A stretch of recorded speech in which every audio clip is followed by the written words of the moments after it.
Mañana 28 de junio se conmemora un año más desde los disturbios de Stonewall en 1969 en Estados Unidos que marcaron un punto de inflexión en la lucha por los derechos de la comunidad LGBTIQ+. Conocido como el Día Internacional del Orgullo, esta fecha busca promover la tolerancia, la igualdad y sobre todo el respeto y la dignidad de las personas de orientación sexual diversa. 56 años después, ¿qué tanto hemos avanzado? Para responder esta y otras preguntas, saludamos a esta hora a Marcela Sánchez. Ella es directora ejecutiva de Colombia Diversa, la organización líder en la defensa de los derechos humanos de las personas LGBTIQ+ en Colombia. Marcela, bienvenida a France 24. Muchas gracias, Andrés. Marcela, ¿se siguen teniendo las mismas luchas que hace medio siglo o cuáles son estas batallas que aún se están librando? Bueno, desafortunadamente en el contexto actual mundial de muchos retrocesos para los derechos de las personas LGBTIQ+, podríamos decir que en algunos países incluso hemos retrocedido 40 años. Si bien habíamos avanzado mucho en tener marcos legales protectorios, aunque todavía en 65 países se penaliza de alguna manera la homosexualidad, pues hemos visto aumento de la violencia, restricciones al acceso a servicios de salud y medicamentos para las personas trans, limitación para su acceso al derecho al trabajo, el derecho a los contenidos de la cultura o mínimamente siquiera a participar del deporte. Hemos asistido también en estos momentos a muchas campañas de desinformación, manipulación, falta de acceso a contenidos, digamos, adecuados sobre la diversidad o incluso cierre de institutos para registrar e investigar la violencia o la discriminación contra las personas LGBT, lo que limita el acceso a los avances científicos. Entonces, sin duda, si bien veníamos en un proceso de mejora continua del acceso a los derechos que no se tenían, sí estamos experimentando algunos retrocesos, especialmente en los últimos 2 años, podríamos decir. Entre estas o entre las diversidades o identidades y orientaciones sexuales que conforman la comunidad de LGBTI, las más restringidas son tal vez las personas transexuales, usted lo decía hace un momento, y este retroceso en sus derechos humanos se ha visto particularmente reforzado con el ascenso de estos líderes de extrema derecha en Estados Unidos con Donald Trump, en Argentina con Javier Milei, por ejemplo, prohibiendo acceso, como usted lo decía, también a servicios médicos, también a participación en el deporte o a participar de las fuerzas militares. ¿Es esta una tendencia que corre peligro de expandirse en otros países también? Sí, yo creo que definitivamente no solamente antes estábamos pensando que esto estaba asociado a, digamos, corrientes religiosas extremistas o no progresistas que tenían, digamos, una campaña en contra de los derechos LGBTIQ+, a través también de organizaciones civiles con mucha fuerza que hacen incidencia, por ejemplo, en Naciones Unidas o en la OEA, pero también lo que hemos encontrado en los últimos años es una fuerte alianza con partidos de extrema derecha y de derecha que hacen reuniones mundiales de líderes, por ejemplo, congresistas en distintas partes del mundo para generar una estrategia, digamos, de trabajo en contra de los derechos de las personas LGBTIQ+, con muy buena financiación, porque habría también que decirlo, que hace parte del contexto actual, una muy buena organización y una muy buena financiación de grupos que trabajan en contra de los derechos de otras personas. Entonces, definitivamente este componente de alianza con la extrema derecha es muy peligrosa, no solamente porque se ataca los derechos de las personas LGBTQ+, específicamente, como usted decía, Andrés, una política antitrans, anti-educación sexual, por ejemplo, en los colegios, al final, derechos de los niños y las niñas y adolescentes, porque parece que solamente unos niños merecen protección, las niñeces trans parece que van a quedar desprotegidas detrás de estos discursos. Entonces, sí es importante señalar, digamos, la extrema derecha detrás de estas grandes campañas, además de desinformación, de manipulación, que obviamente saben que están diciendo mentiras, pero que es una estrategia, digamos, muy bien usada para confundir y para generar retrocesos. A propósito del tema de la educación, Marcela, este es un debate que se libra en las escuelas, por ejemplo, en estos intentos por educar sobre la diversidad. Y esta es una conversación que se tiene a nivel global, ¿no? A quién le corresponde esta tarea? ¿Debe ser algo exclusivamente de las familias decidir sobre ello? ¿Qué piensa usted?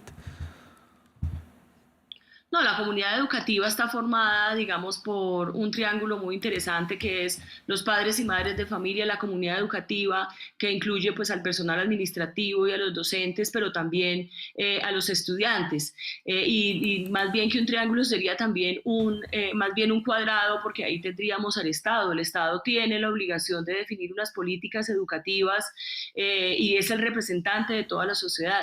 Decir que la educación está en manos únicamente de padres y madres es faltar a la verdad, porque incluso los espacios educativos también se dan en espacios informales que tienen que ver con la calle, con la comunidad, con espacios extraescolares. Ojalá la educación solamente se diera en el hogar o en la escuela, pero realmente hay muchos sitios para educarse. Y creo que este ha sido uno de los campos que se ha tomado la discusión de esta extrema derecha y de estos grupos religiosos confundiendo y manipulando a padres de familia, diciendo que solo ellos y ellas tienen, digamos, la potestad de educar a sus hijos. Y yo creo que esto no solamente le resta la responsabilidad al Estado y su obligación internacional de proveer una educación que trabaje en contra de la discriminación y la violencia y que eduque en valores democráticos, sino que también pone en peligro a los estudiantes LGBTIQ+, y pone en peligro también la democracia en los propios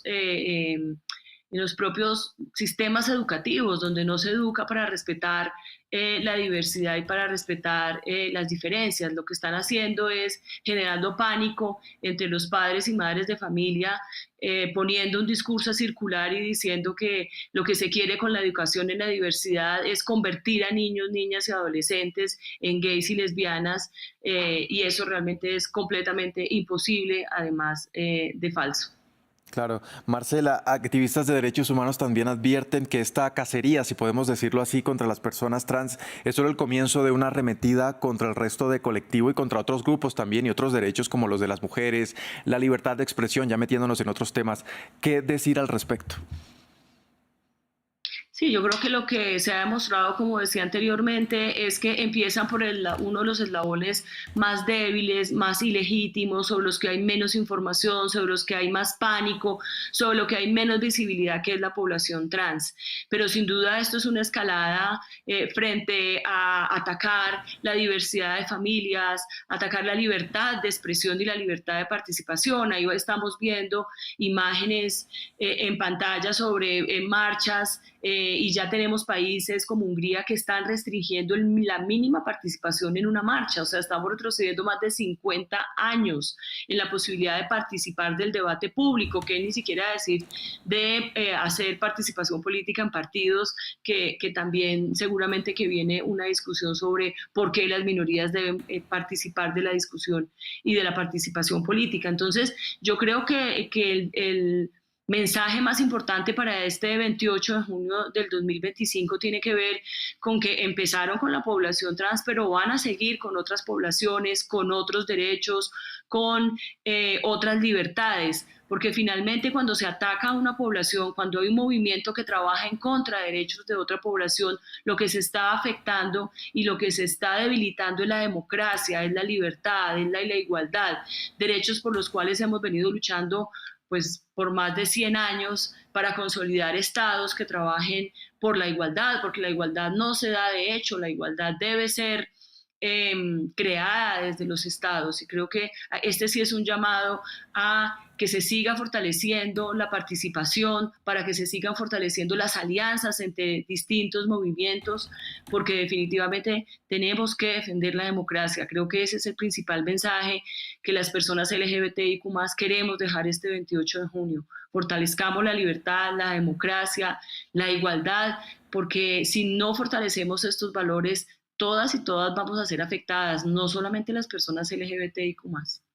Marcela, y finalmente, cuando uno mira a estas nuevas generaciones y la libertad con la que expresan su orientación sexual, su identidad de género, etcétera, en comparación con otras épocas, ¿podría decirse que hemos logrado avances? ¿Es este un indicador clave? Sí, es un indicador de que ya la gente siente menos miedo, menos vergüenza, que ya no es una pregunta por qué somos gays o por qué somos lesbianas o si tenemos una enfermedad o si es un delito. Obviamente, como decía antes, esto para muchos países, porque todavía en 65 hay restricciones legales o penalizaciones administrativas o penales o disciplinarias o de algún tipo frente a la orientación sexual o la identidad de género.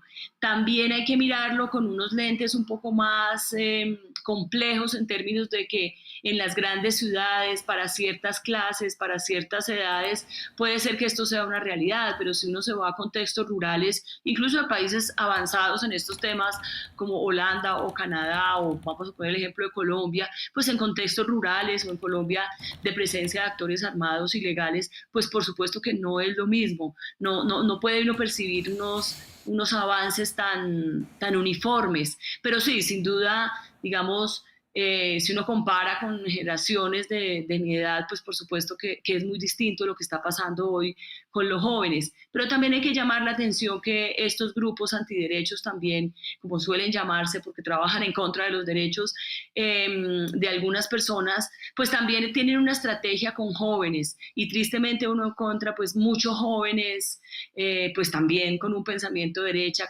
también con un pensamiento, Sí. digamos, restrictivo de los derechos y habría que pensar también en unas estrategias en ese sentido. Claro, se avanzan en algunos aspectos y se retroceden en otros. Marcela Sánchez, directora ejecutiva de Colombia Diversa, muchas gracias por acompañarnos aquí en France 24. Mil gracias, Andrés. Y a ustedes televidentes también gracias por sintonizarnos. Hacemos una breve pausa y ya regresamos con más. Esto es Directo América.